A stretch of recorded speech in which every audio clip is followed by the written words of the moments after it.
Tanking Lich King on Heroic needs mastery on the utilities of your abilities to maximize your survival and threat generation. Before I start, I will explain shortly on the stats that needs to be adjusted as a tank. Number 1 here is hit rating, because if your taunt and or icy touch misses, it is a death sentence to one or more of your raid members, especially during transition phases. Number 2 is armor. You need to prioritize armor gear because Lich King's normal swing is around 25k to 35k, which can roughly kill any tank in 3 to 4 swings if you are unlucky. Number 3 is stamina. The higher your HP, the better. During tanking, here are a few things that you need to keep in mind. Number 1 is threat. You need to keep Lich King and the Raging Spirits on you always because most of the adds here can one-shot non-tanks. So you need an add-on called Omen to monitor the threats on your target accurately. Number 2 is positioning. In this fight, you are the only one who will control the raid on where they will go, and if you mess up any position, it could result in a wipe. For examples are Shadow Traps, Valks, Defile, Raging Spirits, and Val Spirits. Number 3 is managing your cooldowns. Months ago, Tiff posted a video on how to manage your cooldowns, especially during Soul Reaper. The link is posted down below. During phase 1 at start, you can pop Army of the Dead around 5 seconds before pull and use Hysteria on focus target a second before pull. At combat, use Dark Command and Icy Touch 2 times, then Blood Tap, then another Icy Touch, then Empowered Rune Weapon, and 3 Icy Touches after, which makes a total of 6 Icy Touch, which is very enough to maximize your aggro on Lich King. After which, I just used these rotations. Death Strike 2 times, which consumes 1 Frost and 1 Unholy runes each, but converts them to Death runes because of Death Rune Mastery talent. And then Pestilence and Blood Strike, which consumes 1 Blood runes each. Once you have 4 Death runes and 2 Blood runes, you can use 4 Icy Touch for threat and 1 Blood Strike and Pestilence again. Then go back to 2 Death Strikes for Death runes, which repeats the cycle all over again. Also, during this phase, you need to move Lich King when he casts Shadow Trap on the melee group, just enough to maximize the space between Lich King and the Shadow Trap for the melee to DPS. And at the same time, you need to keep up with your off-tank's position, because if ever the melee group will get Necrotic Plague, they will have enough time to run towards the off-tank and not die because of the distance between you and the off-tank. Another thing to watch out here is the HP of Lich King. So you need to maximize the movement of Lich King and the Shadow Trap, that when you reach 70%, Lich King will be near the ledge. Lastly, you need to use your cooldowns whenever you move from Shadow Traps, because the healers might be busy moving and they cannot heal you properly. And you need to use hard cooldowns when the second Shambling spawns, because Lich King's damage increases as the more stacks of Necrotic Plagues are present. During the first transition phase, make sure you have 4 Death Runes present, because you will just repeat this rotation during this phase, which is Dark Command, 4 Icy Touch, 2 Blood Strike, 2 Death Strikes. Then when the second Raging spawns, you will use Dark Command, 4 Icy Touch, Blood Tap, 1 Icy Touch, 2 Blood Strike, and 2 Death Strikes. When a third Raging spawns, you will use Dark Command, 4 Icy Touch, 2 Blood Strike, and 2 Death Strikes. And you need to use your anti-magic shield when you enter the platform, so that you will not be silenced by the Shriek ability of the Raging Spirits, which you need to let them always face away from the raid at all times, because Shriek can kill non-tanks. During phase 2, this fight is about positioning. At start, you need to place the third Raging near the center so that the raid can stack near Lich King at the same time. Once the third Raging is dead, you need to stack with the raid and let the OT tank Lich King until he casts the first Soul Reaper. You will then taunt off Lich King from the off tank when the Soul Reaper buff on Lich King disappears. You can use Hysteria on your focus macro on either the first or the second Valks. During this phase, you will need to watch out 3 things: Soul Reaper, cooldowns, and positioning. I will not discuss further about Soul Reaper because this has been explained by Tiff in another video. But what I can say is that Soul Reaper will kill tanks if you do not use your cooldowns. Speaking of cooldowns, these are my macros on what cooldowns to use on what Soul Reaper. Defile. Ano, Tetora has been grabbed. Goodbye. One. Healer daw. Hello, Defile. Infest. Okay. Oh god. Infest. Wala bang ice block yan? Huwag nyo na nga virus yan. Namatay si Grim. As for the positioning, you should place Lich King near the center but not at the center. For me, I always make sure that the center of the platform is between me and the Lich King, not either of us. And you need to move Lich King at the same direction as the Valks for him to get cleaved and continue DPS even the raid is killing the Valks. Once the Valks release the grab players, position Lich King near the center again. So it's just a cycle until you reach 40%. Mili, ikutan na lang natin. Okay na. Okay.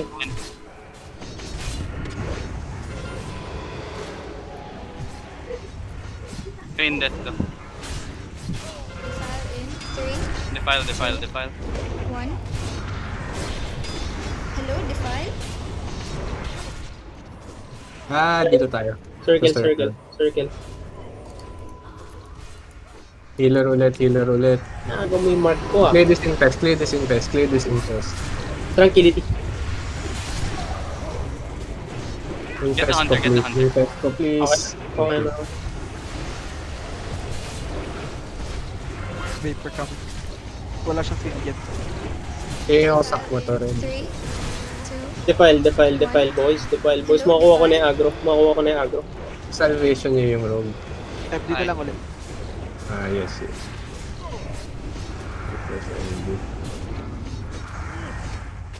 Kaya na yata i-face to eh. Kaya na Fix na natin. Sabayan na lang natin to. Yeah. Huwag yun na slow, huwag yun na stun. Oo, sabay na lang. Kaya na i-face. Facing daw. Vapor coming. All na lang siya. You might wanna... Defile in 3, Sige, stun it here. 1. Once at 40%, we will enter another transition phase, but this time, the spawn time will be faster and there will be 4 raging spirits. Upon entering, make sure you have 4 death runes present, because you will just repeat this rotation during this phase, which is Dark Command, 4 Icy Touch, 2 Blood Strike, and 2 Death Strikes. As for the second raging, you will use Dark Command, 4 Icy Touch, Blood Tap, 1 Icy Touch, 2 Blood Strike, and 2 Death Strikes. For the third raging, you will use Dark Command, 4 Icy Touch, Empowered Rune Weapon, 3 Icy Touch, 2 Blood Strike, and 2 Death Strikes. For the fourth raging, you will use Dark Command and 4 Icy Touch. Make sure once you enter back the platform, the raging spirits are facing away from the raid to avoid Screech. You can also use your Hysteria macro during this phase to kill the raging spirits faster. I'll get the last I one. just had to MD that. Ako na bahala sa skills nito. Inioti ko na sa Nicola.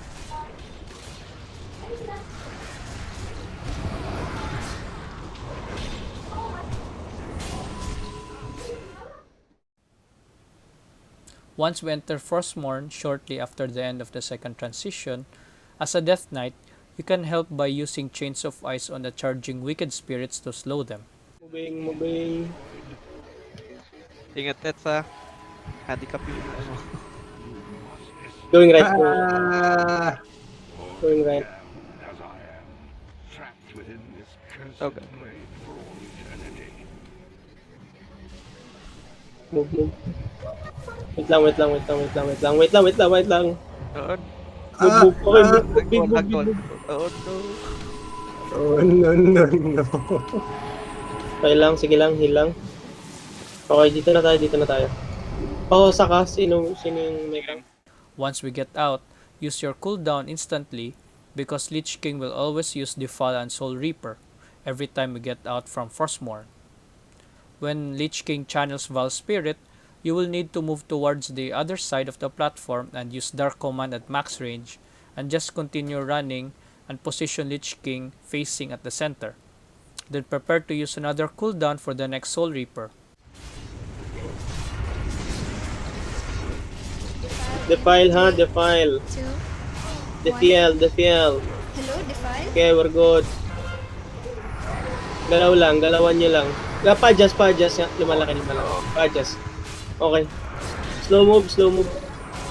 Wait lang, wala pa. Wait Hindi pa lang. nalabas. Once he casts another Val Spirit, just run again towards the opposite end until he catches you with Frostmourne and we enter again.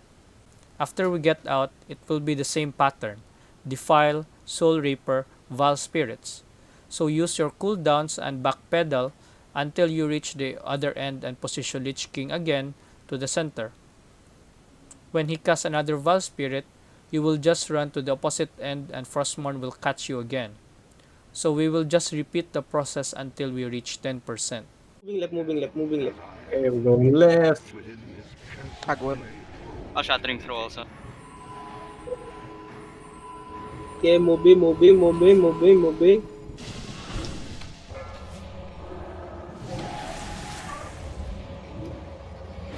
Move tayo, move. Okay. Dito na. Pwede na to. Defile po. Yeah. Tayo kung tikat ito. Pasok na lang kung sino mayroon. I-hero mo na, brother. Slow move lang ha, slow move.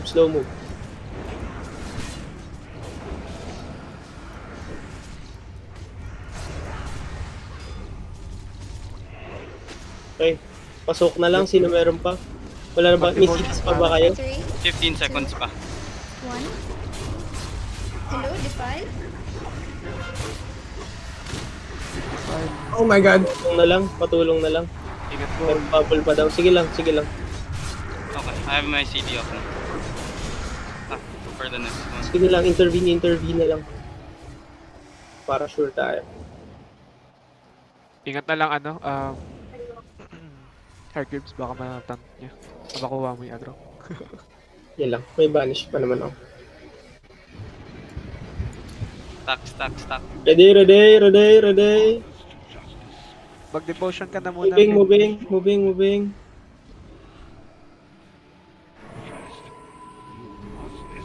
Going left. Move. Wait lang. Okay, move. Tara. Big move. Oh my god. Sige lang. Move pa. Okay, hilap. Move! Oh my god. Grim, nice hands, dude. Hello, defile. Defile. Okay. Come on. Okay. Tag. Ghost trap. Greeted, Gary. Oh my god. Oh, namatay yung off-tank. We have a battle Sige lang, isang pasok na lang. I think we have a battle rest. We have na biras. Oh, wala ba? Nah, 1 minute. Patayin nyo na lang. Agro mo agro mo. Kaya i-soak na rin. 3, Agro mo 1. Hello, defile. Soaked one. That's all I can soak. Patayin nyo na! Oh my god! I soaked two pala. Yes, sir. Let's go. Heavy. Lapter pa na. Sabi ko, LO dito. Puta, munti ko malaglag si Tetora sa edge.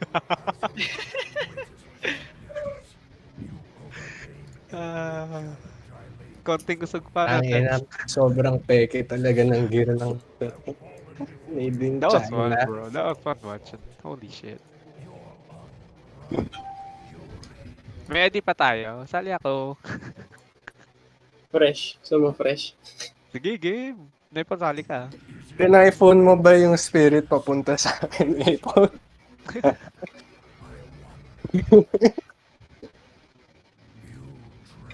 Calibes, di ba pagkalabas ng Lich King Top and Rage, di ba?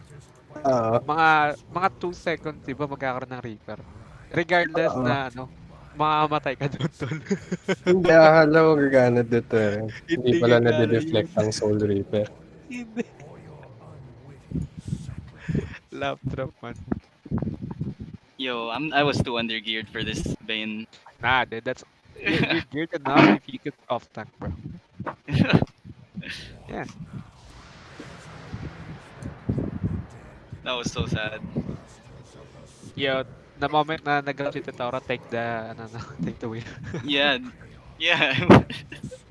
He was Patay hunter yung nga wheel. eh. Nag-ano lang siya, Hindi, hindi nag-swap. gumagana green. Hindi ko na-try. Yeah. Yo, can we do another LOD? I mean, Bane rather. Can we do Bane? Pero ano Pwede. tayo, like for fun, chill, no carry run, like go fast as we can, kind of thing, you know? Tara. Kasi mga ano, Graves, ikaw rin lead. Tara. Yes, Kitin niyo sir. ako. Masaya na ako, may Bane na ako dito. Yes, sir. Nakakapag-intervene ka ba, Nicolo, kada Reaper? Kay Grim? Hindi naman lahat. Kasi yung aggro niya eh. Agro man. Pero yung mga wala siyang majors. In-intervene, parang pag-in-intervene, si Grim pupunta sa'yo, si LK, palagi yung naka-9 Pero ginagawa yun sa Ruby Sanctum Heroic. Yung Kasi tinitiuti si Grim, may DPS tinitiuti ko. Tama yun. Fuck Grim, bro. Like, DK na yan. Siya na yung TOT niya. Hindi, pag sa intervene after ng Reaper application ginagawa. Kasi seconds lang. Pag nag-intervene, parang si Nicolo yung nire-reaper. Yung second. Si Grim, Yung in-intervene sabog niya lang ako yung sa... i-intervene mo. Oo, yan. In-intervene Yung ako sabog ni yung Grim parati sa kong Ken normal. Kinuha niya yung Reaper. Ba't ka In-intervene ako nagmamindset? sa kumuha ng Reaper. Ba't ka nagmamindset? Thank you. Oo, run pa din. Dad, ba't ka nagmamindset? DPS boost.